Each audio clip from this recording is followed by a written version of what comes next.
What's up, everyone? Welcome back to Maple Syrup History, Year of St. Augustine. Our 9th episode, I believe, of the Year of St. Augustine. As I said earlier, we're planning on having something like 40 episodes, 50, maybe 60 hours just on St. Augustine that runs through the traditional semesters of a school year, from the fall 2024, in which we are now, obviously, through spring 2025. The overall episode for Maple Syrup History is something like 312, I think 311 perhaps.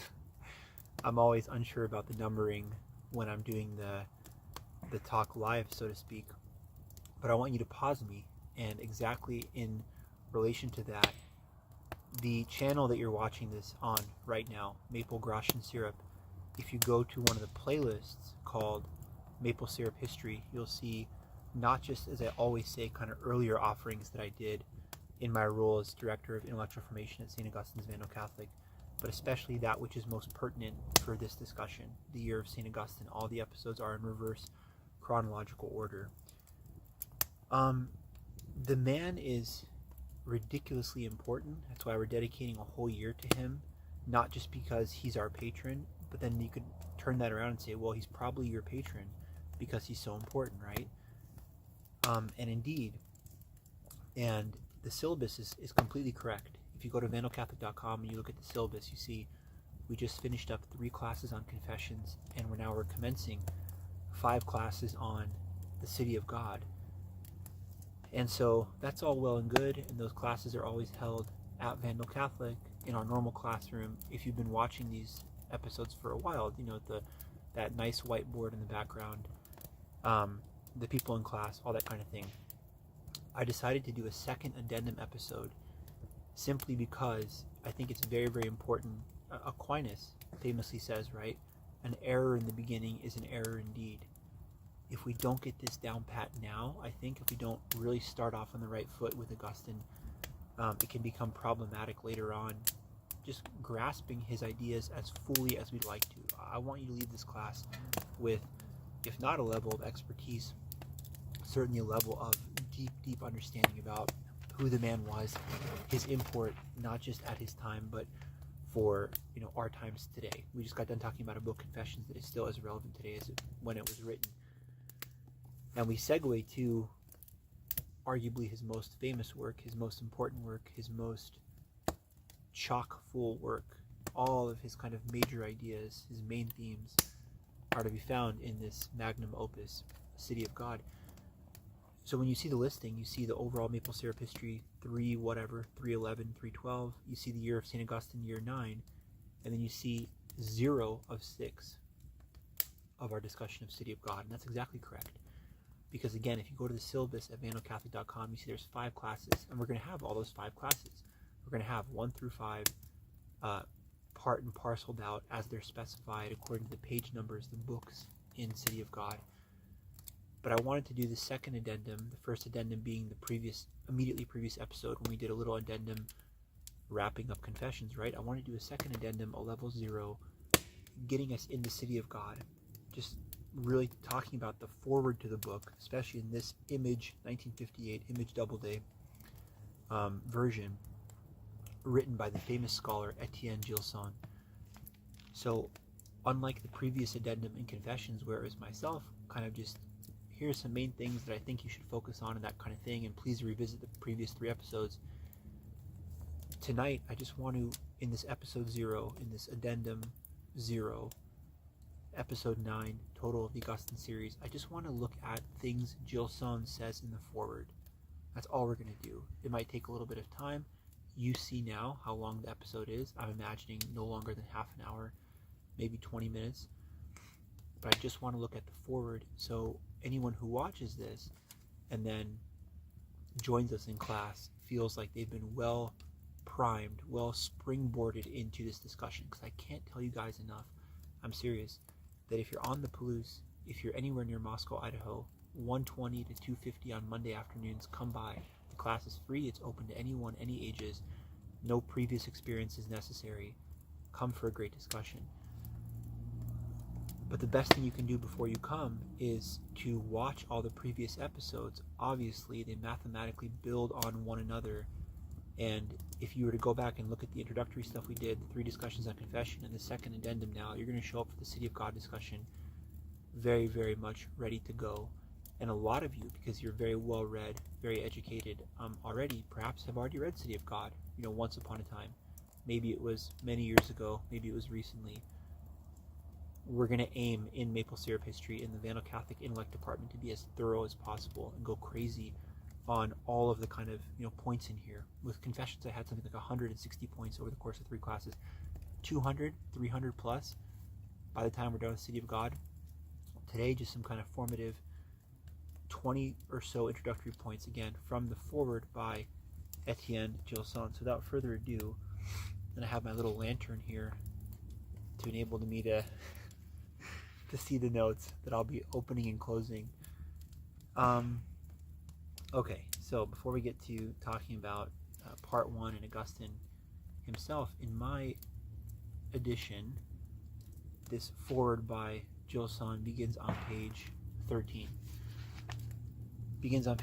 I'm just going to be reading you these points that I have and kind of briefly breaking them apart. And so therefore, when we get to class together, this is like second nature, right? Gilson writes, point number 1, it is hardly possible to analyze the contents of this vast work, which in spite of its overall plan is marked by so many digressions. It's this guy who is unbelievably intelligent, unbelievably lettered, unbelievably incandescently smart, Etienne Gilson, one of the most formative scholars of the modern era. He himself is saying, I don't know, man, so many digressions, so many rabbit holes in this book. That to me is very exciting. There's going to be a lot to unpack in this. It's not going to be simple. It's not going to be dumbed down like a lot of maybe the problems of today, right? If things are too simple, things are too accessible. You're going to have to work for the knowledge in this book, but it'll ultimately be very much worth it, right? In his notion of universal religious society, it is to be sought the origin of that ideal of a world society which is haunting the minds of so many today. So Augustine, I don't want to kind of get ahead of myself, right? But Gilson, writing in 1950s, 1960s, talks about a very much kind of modern thing that is still around today in 2024, this idea of a one world government, a united world. How do we finally solve the problems of war? How do we get everyone to be on the same page? That kind of thing. And Gilson says, Augustine will quite plainly point out in this book that it is to be found in the transcendent principle of something that is above society, above the natural order, something supernatural indeed. Only Christ's city of God, heavenly order, can ultimately redound to positive, binding, harmonious effects in this world. Christ says this at the close of his Sermon on the Mount, right? If you hear these words and you ignore them, it's like building a house on sand. But whoever hears these words and puts them into practice is building his house on stone. The only way to build a sure foundation is in Jesus Christ, is in this transcendent principle of the Catholic faith, of the heavenly order brought to bear on secular politics, which at his time, of course, is the imminent collapse of the Roman Empire. But very, very relevant for today, as it was 60 years ago when Gilson wrote this introduction. 50s and 60s, think about UN, NATO, post-World War II era. People are looking for these grand meta-narratives, and we're going to finally solve all the problems in the world peace, one world government. House of sand, absent the ultimate unifying principle, as Gilson says, and Augustine, of course, says. Number 2, perhaps their most serious mistake is in imagining that a universal and purely natural society of men is possible without a universal religious society. That's the point we're just making right now, right? Point number 3, for Augustine, the history does not study material facts and institutions alone. Its true object of study is the human mind. It should aspire to know what this mind has believed, thought, and felt in the different ages of the life of the human race. The true nature of the history of history, the historiography of history, Augustine says, is the human mind, right? Is a person's reaction to God's providential plan. either the acceptance thereof, the city of God, right? This kind of like amenable attitude. I will accept what is proposed for my belief and faith and live in this with my eyes directed to a higher realm, or this kind of base rejectionism. I'm just focused on the here and now, and those ideas and all their kind of like the rotten fruits that they have strewn throughout the ages. So it's for Augustine, it's a very kind of personal thing, just as in his Confessions. It's this first kind of personal spiritual autobiography. Here's my faith testimony, whatever. In City of God, he's looking at the way, an intellectual history almost of human free will, of human choices, of the human mind. And he says right away, point number 4, well, one of those number one ways in which human ideas, the human mind is studied, obviously, is through religion.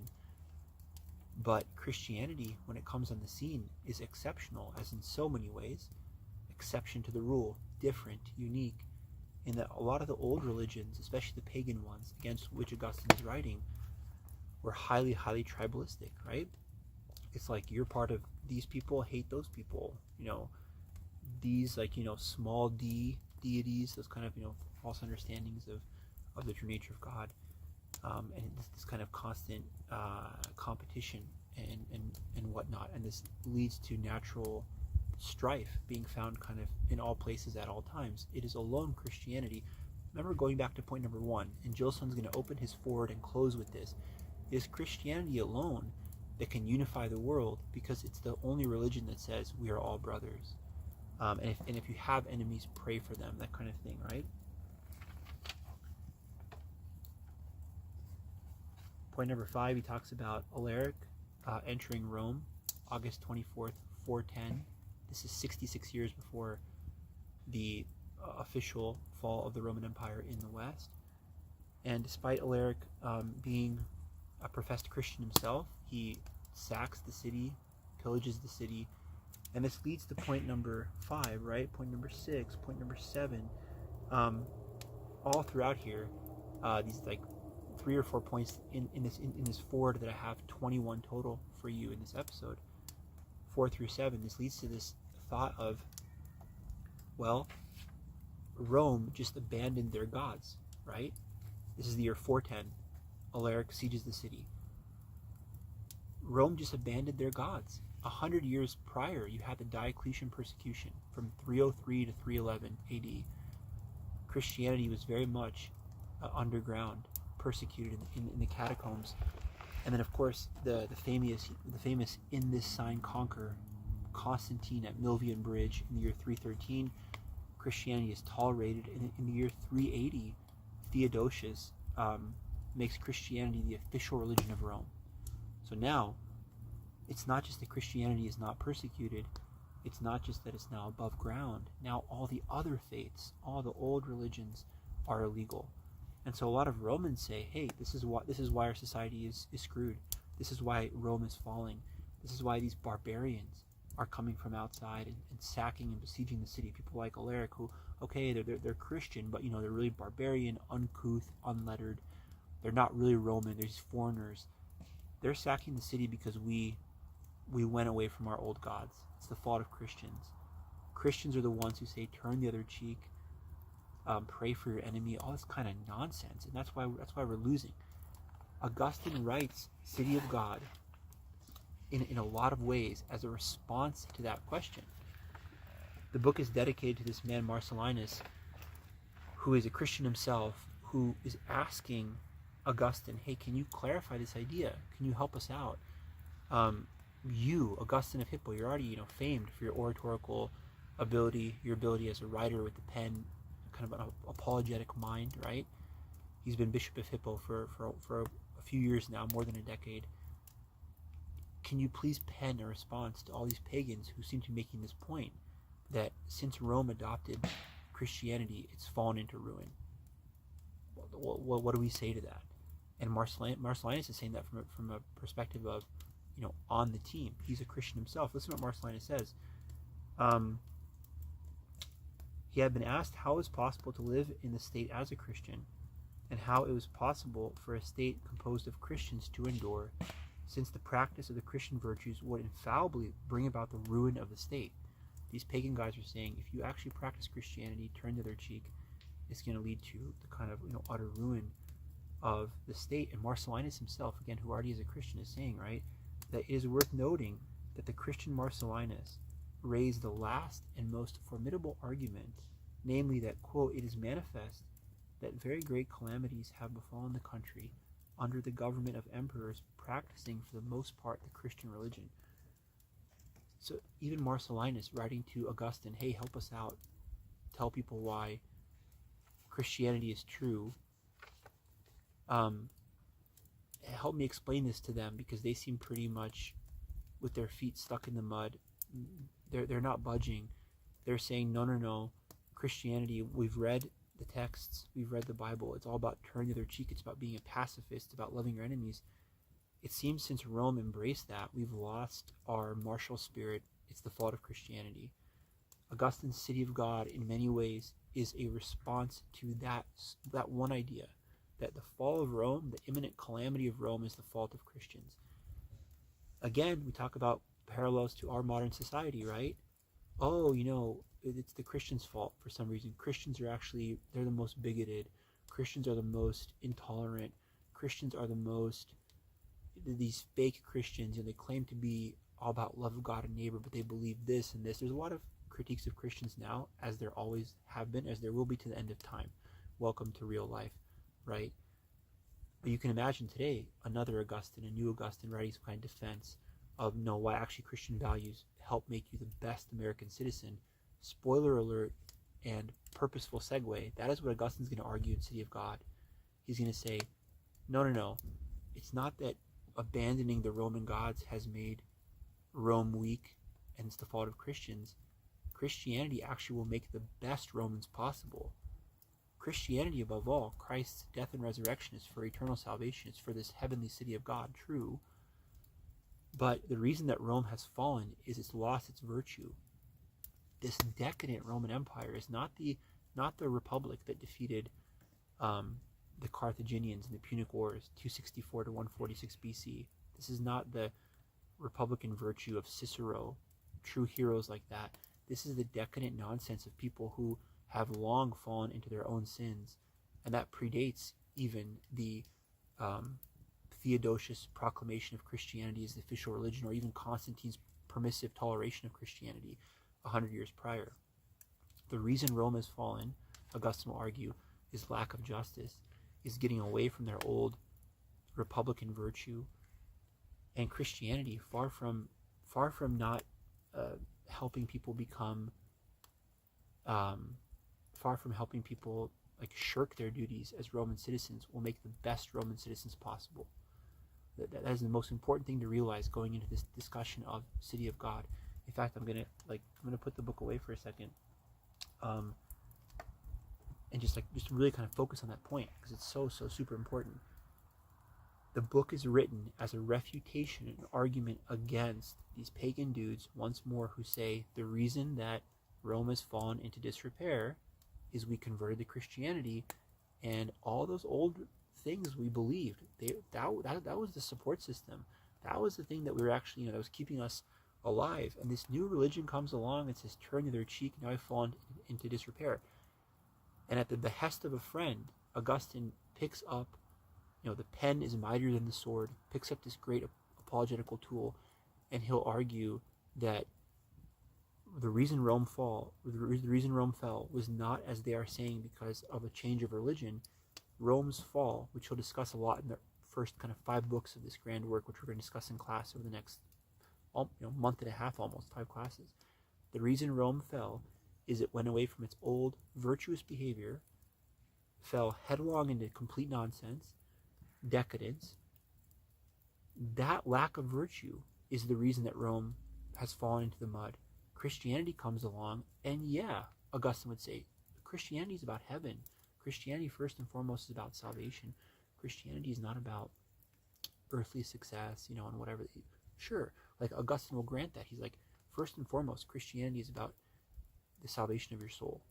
You want to be counted amongst the city of God, the elect, not the city of damned, city of man, fallen people. Well, of course, there's these 2 camps, good and evil. Be in the good camp.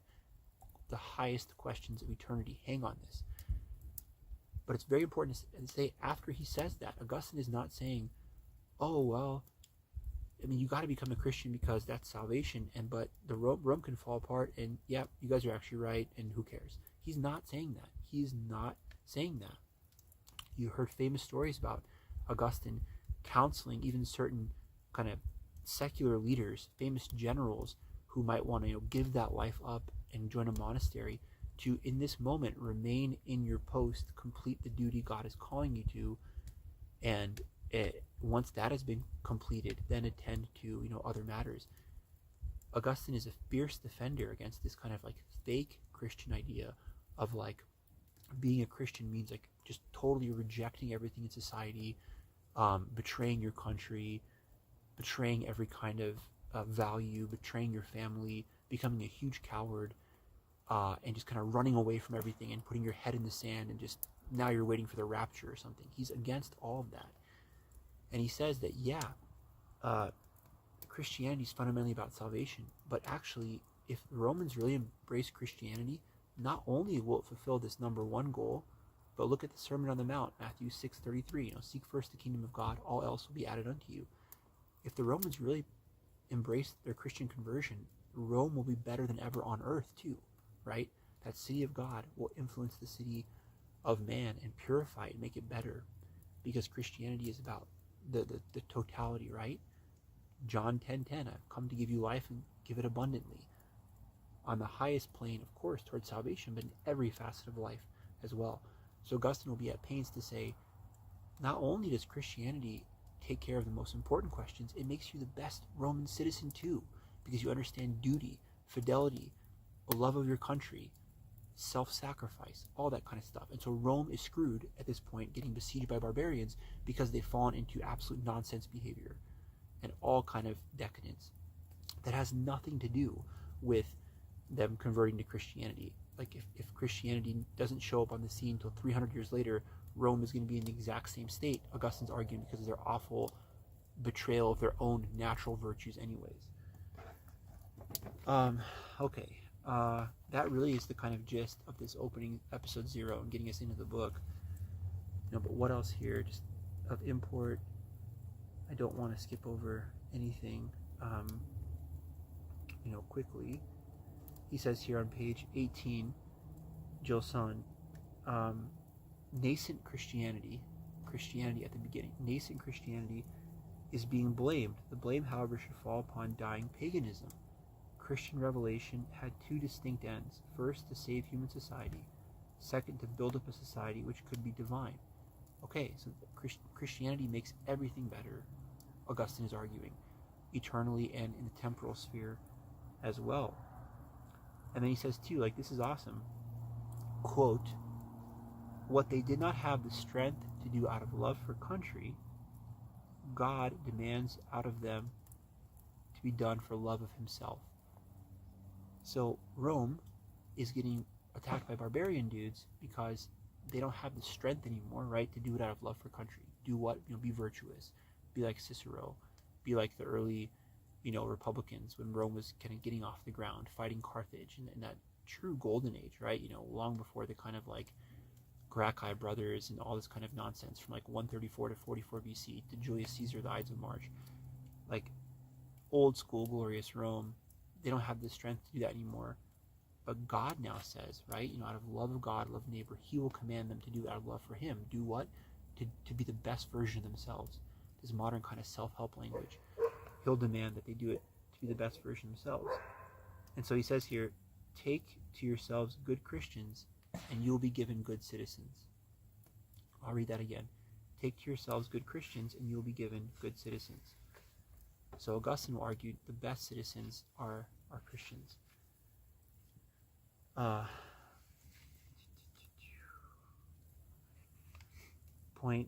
Page 23, once more of this image, Doubleday volume.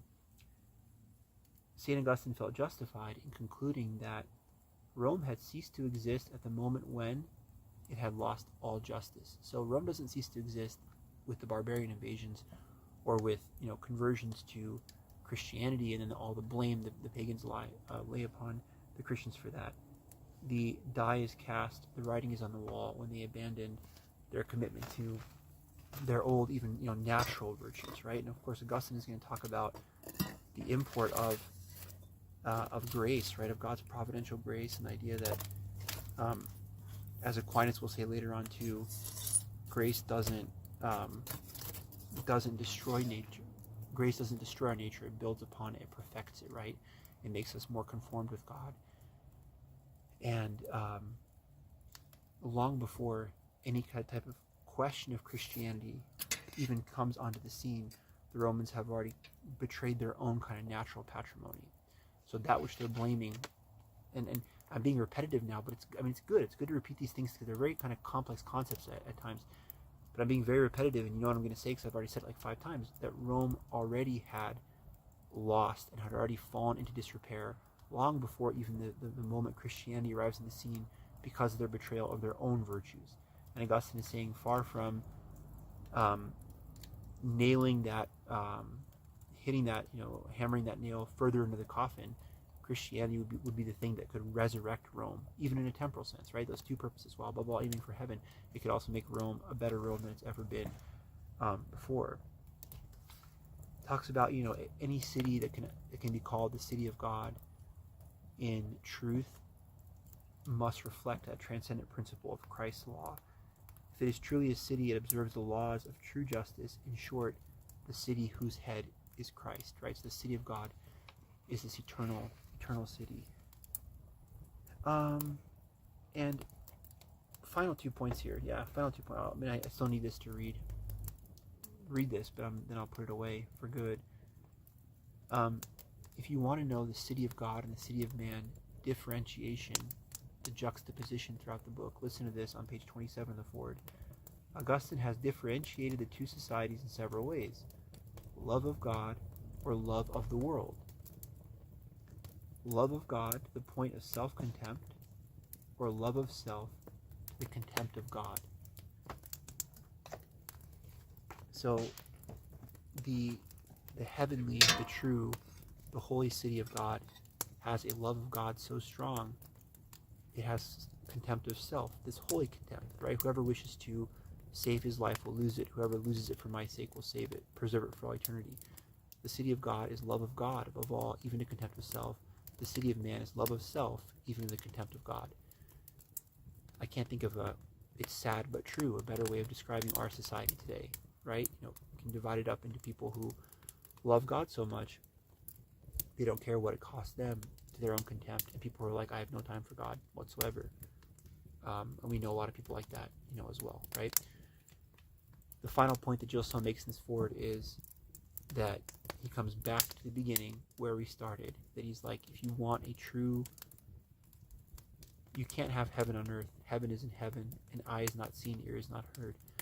But if you want the best city possible on earth, it has to have a supernatural principle.